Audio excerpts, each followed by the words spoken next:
I show you the picture I found? Where I'm Yeah, sneaking my yeah, facials?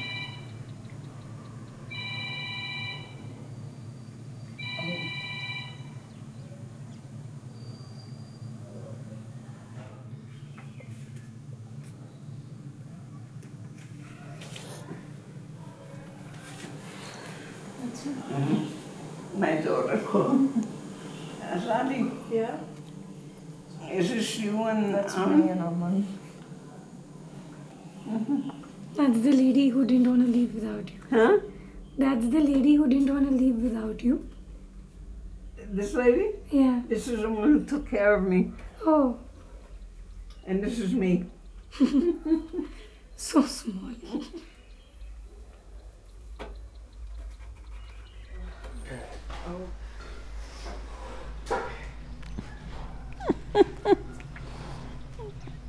This is an interesting experience.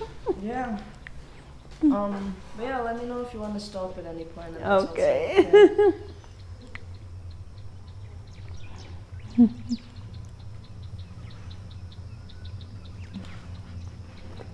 What are you thinking? Hmm? What are you thinking? I don't know.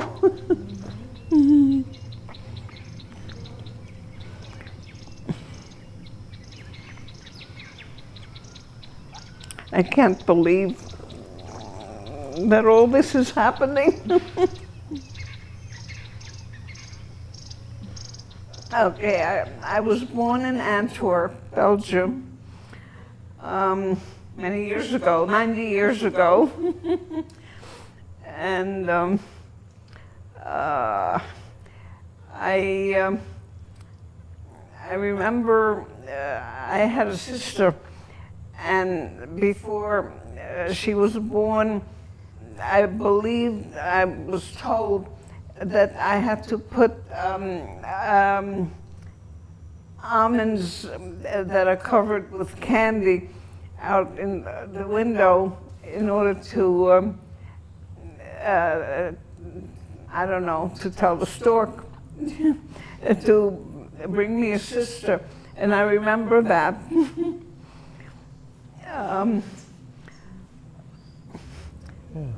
Then my next memories, we then moved to an apartment in Antwerp across from a park.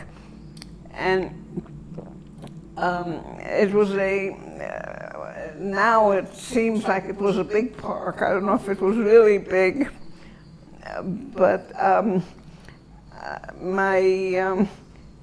and there was a lake there.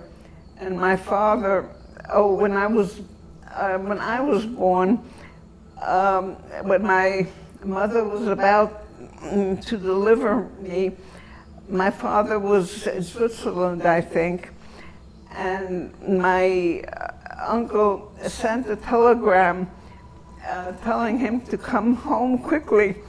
And on his way home, he brought a dog, a small dog. The breed was a papillon, which means butterfly.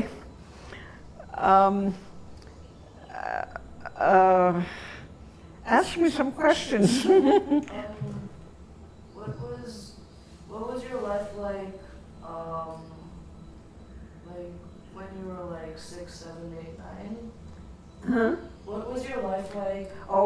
When I was, yeah, that reminds me. I was brought up essentially by a German woman, and my first language was German. And when I was 5 years old, my parents sent me to a Swiss French-speaking boarding school, which it was a horrible experience. I never forgave my mother for doing that. And in the boarding school, when I got pneumonia, and I was very sick with pneumonia, and I remember they I forget what you call it, but they put cups on the back with a candle, I guess. Anyway, the whole thing was a horrible, horrible experience. And finally, I was brought home again.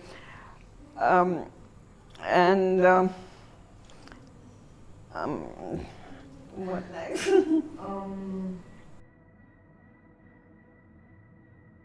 My parents were from Russia. Actually, it was Poland at the time. And we were in a community of diamond dealers in Antwerp. I didn't know that. Huh? I didn't know that. Oh, yeah. And I was always elegantly dressed, with the socks and the clothing. Everything was, how can I put it? Was showing off. I was apparently I was a major attraction in Antwerp. This little girl with a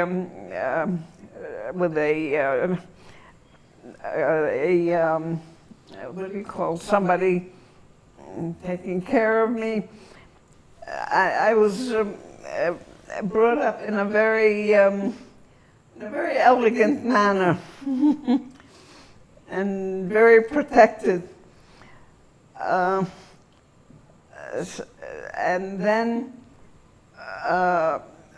when I was 8 years old, then at one point when the war started, the Second World War started, we moved to La Panne, a small town away from Antwerp, because Antwerp, they were afraid that Antwerp would be targeted, of course. And in La Panne, I went to a school where 3 grades were in one schoolroom and one teacher. By then I knew how to ride a bicycle. And I loved riding my bicycle.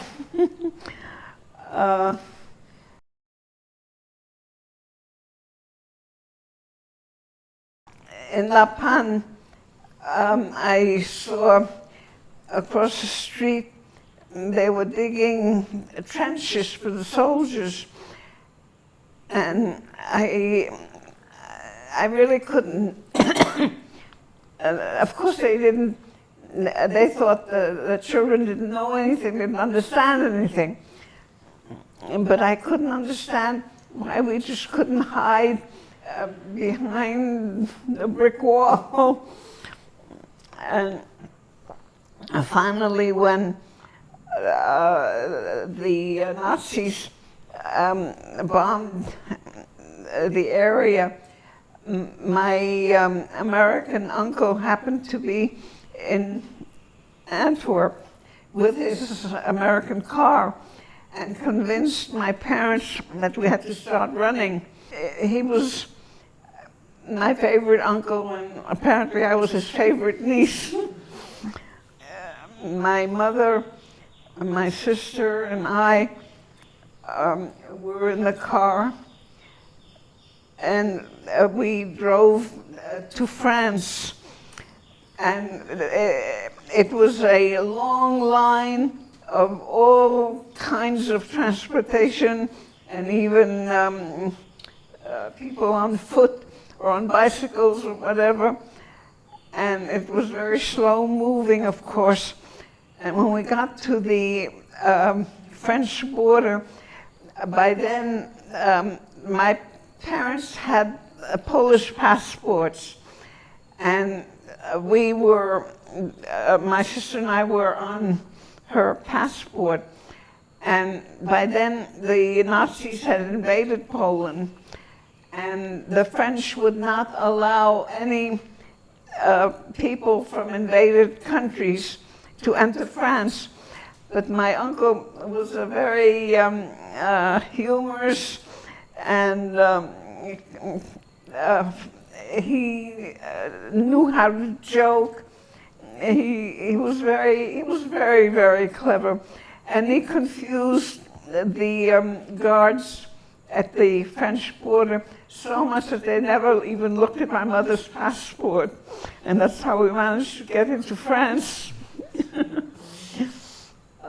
And I remember the first night we stayed. The French were wonderful people at that time. And the first night we stayed with a very poor family, and I slept in a drawer.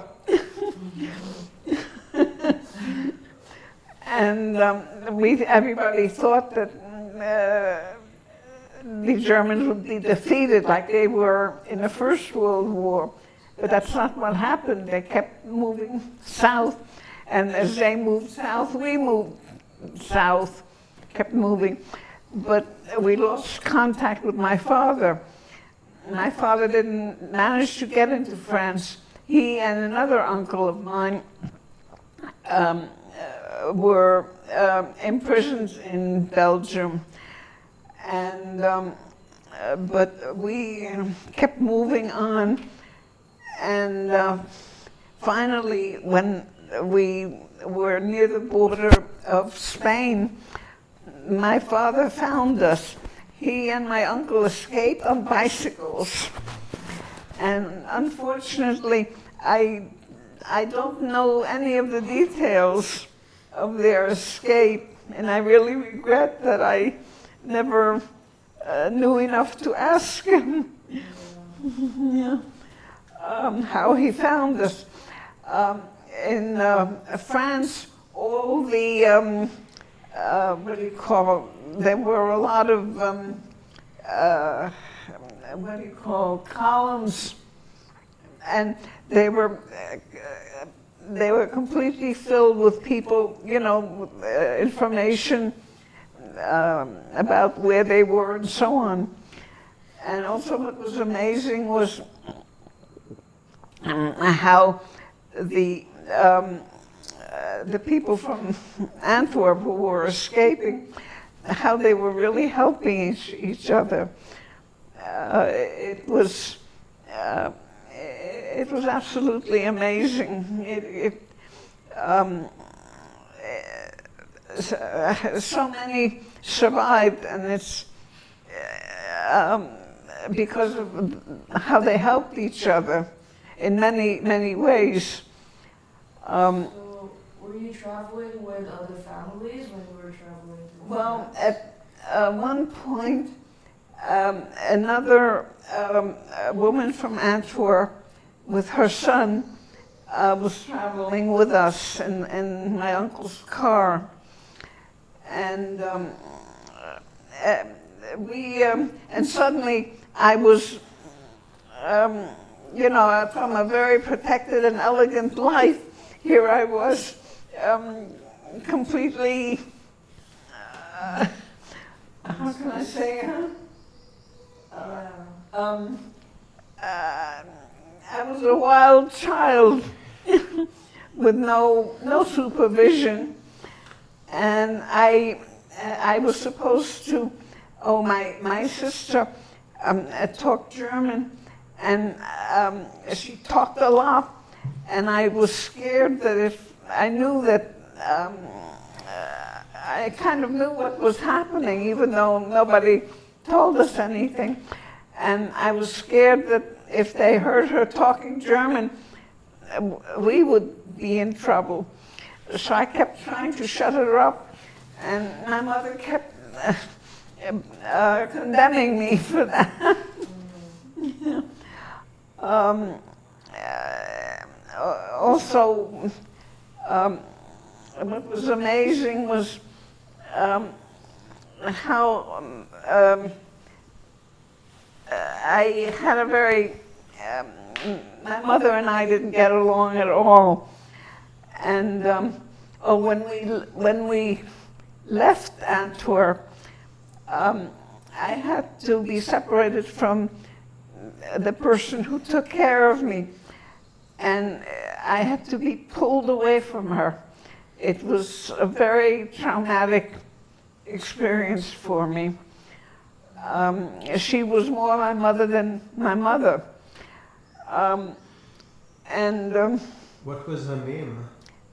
Her name? Tanti, I called her, the German word for aunt. Okay. It was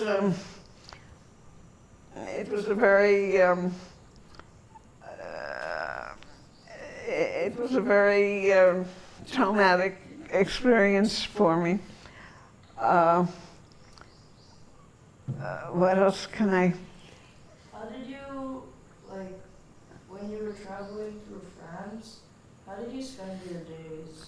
Oh, with other children who were suddenly, you know, they came from families that took great care of them, many of them from elegant lifestyles, and we were all suddenly children of the street, and we did all kinds of crazy things, like at that time, vehicles, trucks and auto vehicles and so on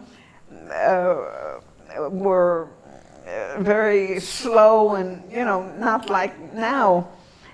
And we would hold on to them, and also there were streetcars. I don't know if you know what a streetcar is. It was like a large vehicle running on rails. We would hold on to them, and we would have gangster fights with what do you call the Slingshots. Slingshots. Yeah,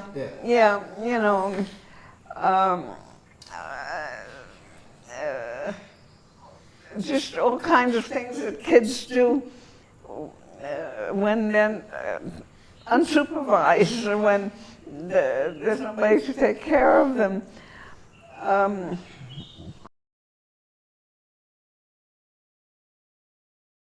Well, they were, my mother was trying to find my father, I guess. And I don't know exactly where the adults were. They were trying to, I don't know what they were doing. I had no contact, very little contact with the adults. Right. And food, and how would you get? Somehow the food situation didn't bother me at all. We managed to get, some food. Though at one point, my sister had some kind of problem, medical problem. And at one point, they managed, the woman who was traveling with us and my mother managed to get some butter, and my mother would take it all and give it to my sister, which the other woman resented. Somehow the food situation didn't bother me. I don't remember anything about the food. What else?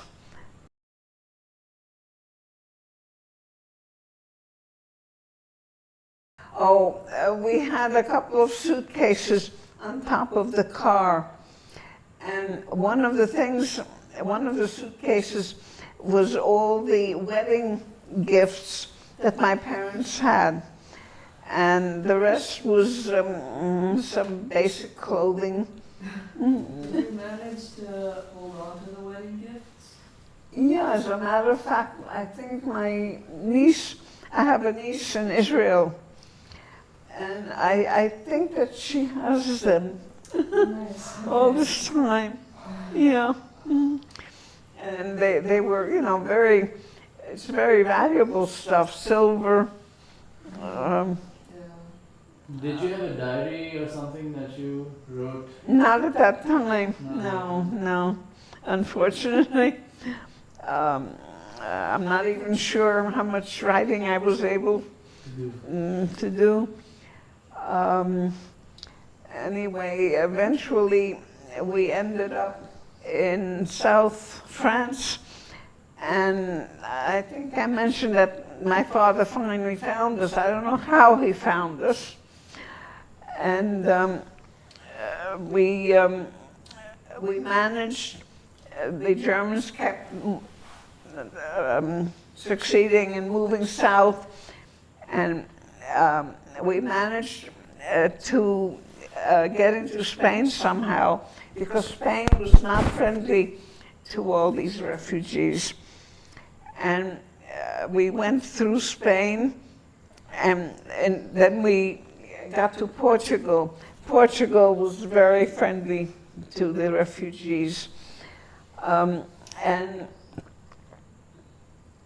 I don't remember completely, but I kind of remember that we were on a train and there was a fire, and somehow my father managed to get us out through a window. And then from Portugal, in Portugal finally, my parents got, and I'm trying to remember,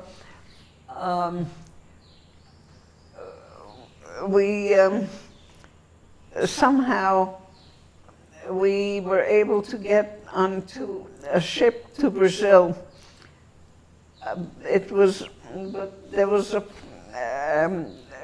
And we were near Gibraltar, the island of Gibraltar, which, of course, the British would examine or check on anybody or any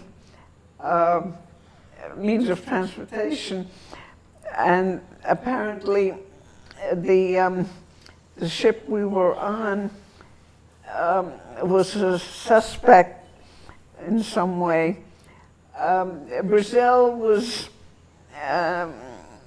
mixed with respect to whether it was with the Allies or the Nazis. And we were stuck in the Bay of Gibraltar for some time. But the British allowed us, a few people to go on a motorboat and go onto the island. And I couldn't understand. There were toy stores and so on, but of course no children. I couldn't understand that. But finally, the ship was allowed to move on to Brazil. Of course, that was across the Atlantic. And I don't remember how many days we were on the ship. Let me see. And I don't remember much about the experience on the ship, but it was very scary because there were constantly planes, and we were afraid of what we called the underwater Submarines. Huh? Submarines.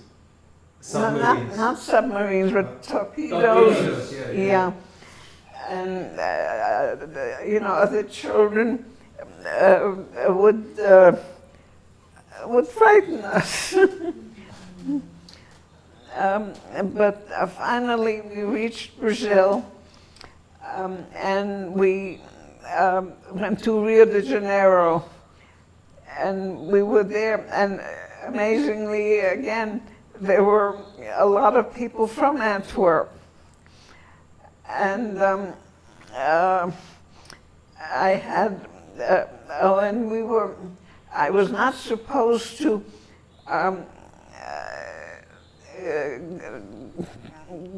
well, in Brazil, it's a very mixed culture, even today. And at that time especially, there was a lot of terrible things happening to people there. So I was not supposed to get ice cream or anything like that, but I had a friend there, and we used to go and get ice cream anyway. Finally, it was, I guess, too hot. So we went to another town, Belo Horizonte, which was up in the mountains. And there, we spent about a year there, and it was a year of a nightmare for me. I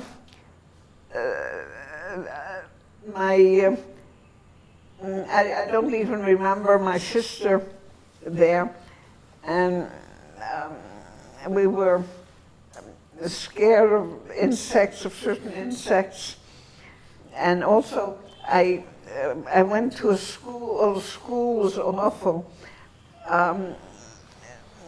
People were very unfriendly, and when people asked me my religion, I knew enough to tell them that I didn't know how to say it in Portuguese. I learned Portuguese very quickly, and I told them I didn't know how to say it in Portuguese.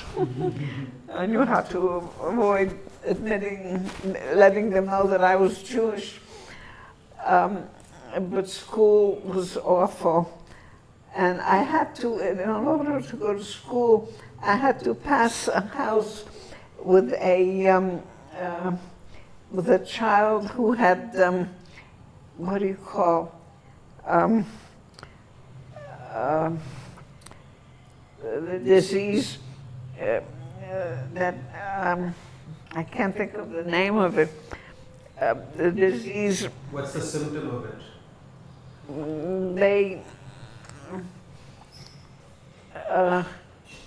They're kind of wild, and they kind of Rabies? Rabies? rabies? Yeah. No. No. You said wild because people get. I forgot what you call it.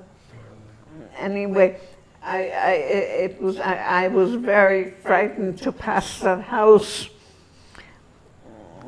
and my entire experience in Brazil was a nightmare. And after about a year, meanwhile, my uncle had gone back to the United States trying to get us visas. And finally, after a year, we got a visa to the United States. And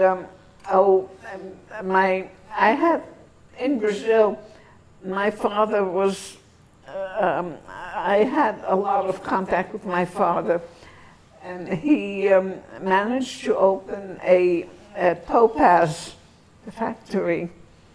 In Brazil? Yeah. Oh, cool. Yeah. And, So good timing, I need to restart the video anyway. that might be Big Basket.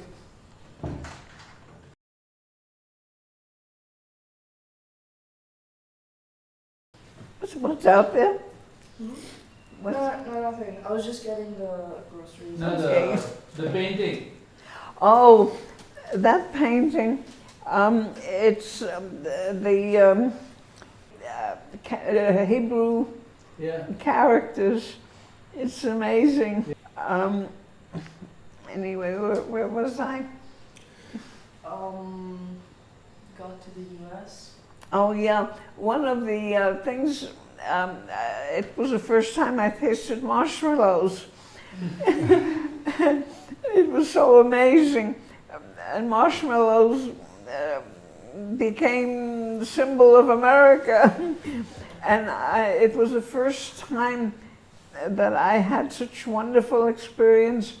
I went to school, we arrived shortly after Pearl Harbor.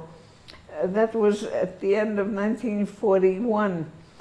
And I was just about 10 years old. And I went to school, you know, it was during the Christmas holidays, but I went to public school right after that. And I was so touched by the kindness of the teachers and the children. Even today, it brings tears to my eyes. I didn't know any English. I didn't know anything. But this was in Forest Hills in New York. I don't know how many of you know New York at all. But it was in the, not the city itself. It was outside of the city. And we stayed with the uncle who saved us. We stayed at his apartment. That uncle, his wife was my mother's older sister, much older than my mother. And we stayed with them until we found an apartment. And we found an apartment there. And I think that I was finally put into the 5th grade. And then, my father went to work with my uncle, also in diamond business. And we finally moved to New York City because it was too far for him to travel every day to New York City. And there, amazingly, there was a whole community of these Antwerp Jews in one part of New York City, one community. It was really amazing when I think back. And I went to public school, but in the United States, each area has a public school. You're supposed to go to the public school in the area that you live in. But apparently, somehow my parents were told the public school that I was supposed to go to was not good. So they used somebody else's address. And I went to this particular public school. The photograph on there, Yeah. That's the public school I went to.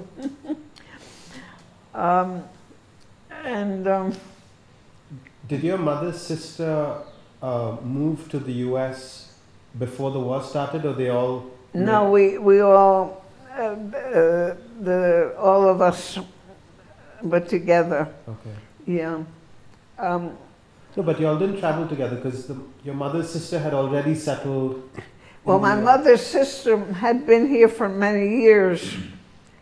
She was much older, and apparently she was sent away from Russia because she was apparently a very good-looking woman, and the parents were afraid that the Russians would take her away, you know, steal her.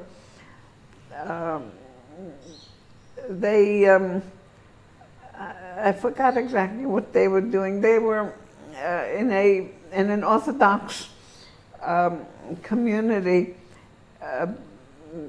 but economically doing very well. And she was at least 10 years older than my mother.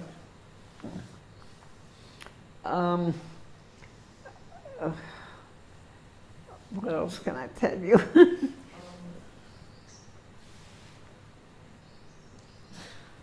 you want to tell us about like your friends in the U.S.? Your friends in the U.S. Your friends? Oh yeah, when I went to the public school, I became very friendly with this one girl who was extremely bright, and I wanted to become more American than the Americans.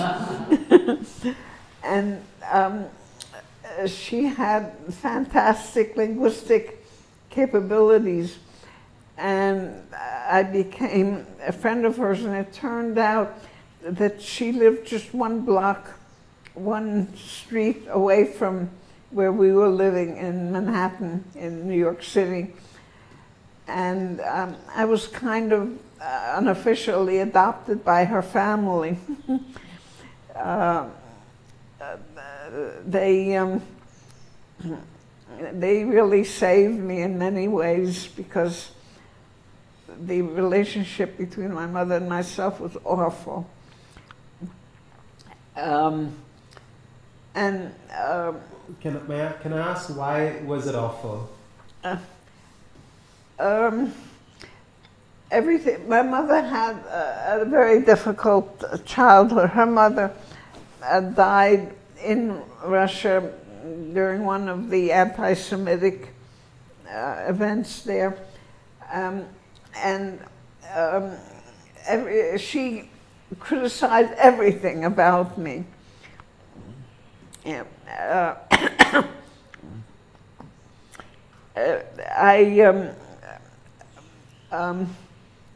For example, one of the things that happened, I tend to have big bones, and my father or somebody gave me a watch, and the strap was too small, and she blamed me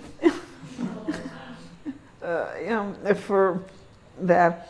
And when we came to the United States, of course, Brazil is a very hot country. And when we came here, it was winter here, and we didn't have winter clothing. So she took me to every shop on Fifth Avenue to look for a coat. And none of them fit me according to her. None of them fit me properly. It was all my fault. She just criticized everything about me. And it was, how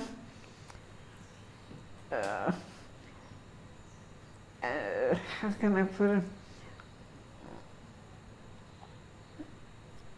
Ask me some more questions. What was your relationship like with your sister? What? Your relationship with your sister? Unfortunately, that was also a problem. My sister apparently had some kind of I think that when she was born, she was a blue baby. She needed oxygen or something. And everything my sister did was, according to my mother, she was allowed to do everything. For example, I had an accident. I went sleigh riding during one of the winters, and I badly damaged an artery in my leg, and I was taken to the hospital. And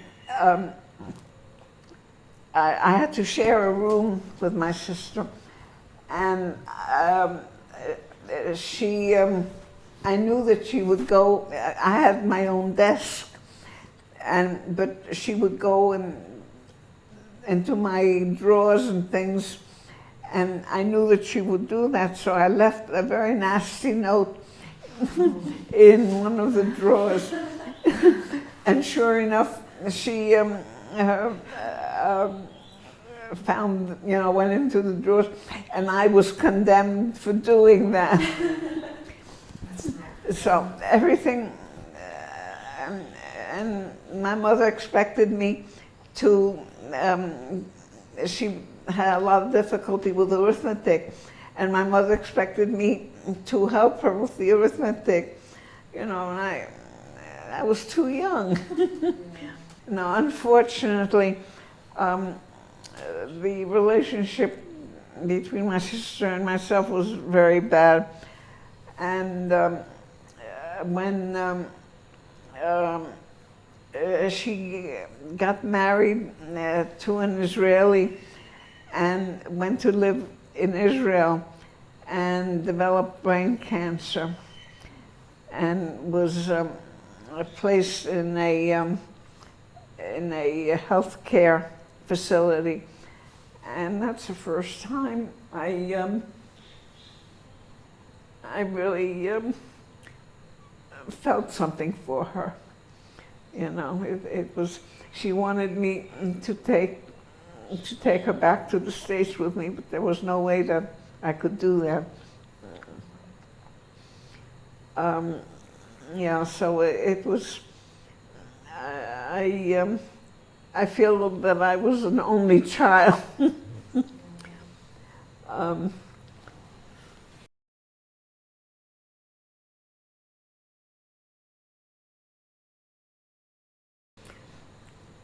My earliest memory was when I was about 3 years old. I told you about the candy almond thing. That's about my earliest memory.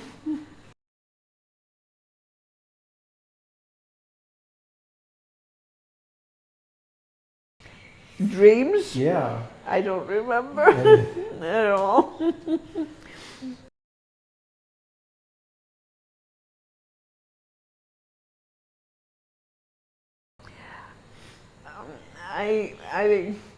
The Holocaust, my father's mother and sister and children were killed in the Holocaust, and I am frequently plagued by the thoughts of the horrors of the Holocaust. Yeah, it's for a long time, and even now sometimes, my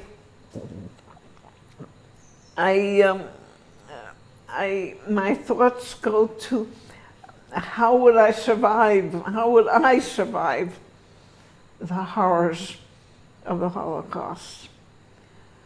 And when that happens, it's very bad.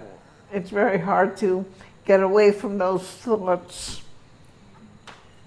And many times when I have a lot of medical problems, and when I have difficulties, I very often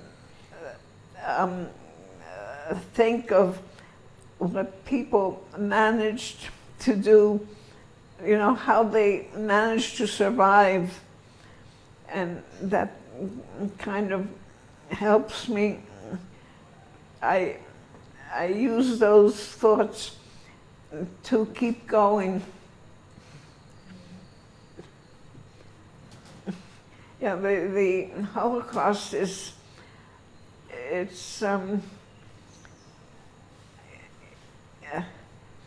even though I was not in a concentration camp, many times it's as though I was.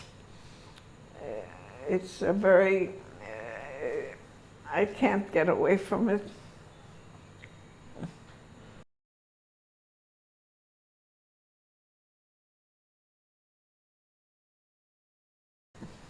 I don't think so. But I think we have to keep on trying to eliminate it. But I think it will always exist. Then the final question I have for you, which is, what does freedom mean to you? Oh boy.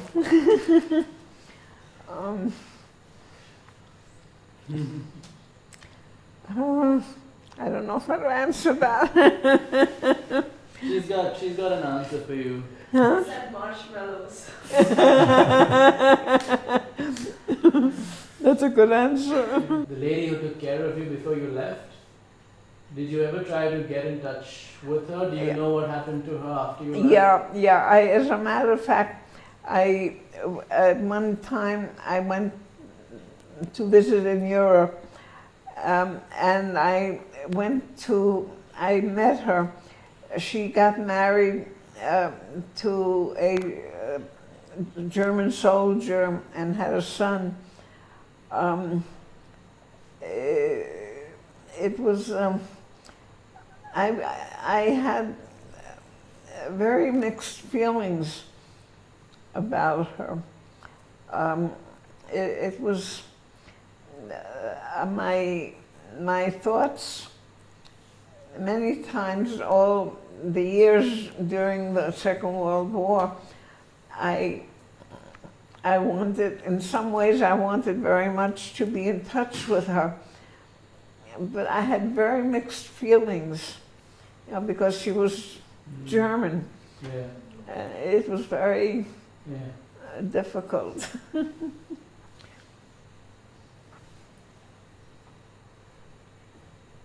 It's nice that the story began with candy and it's ending with candy. Yeah.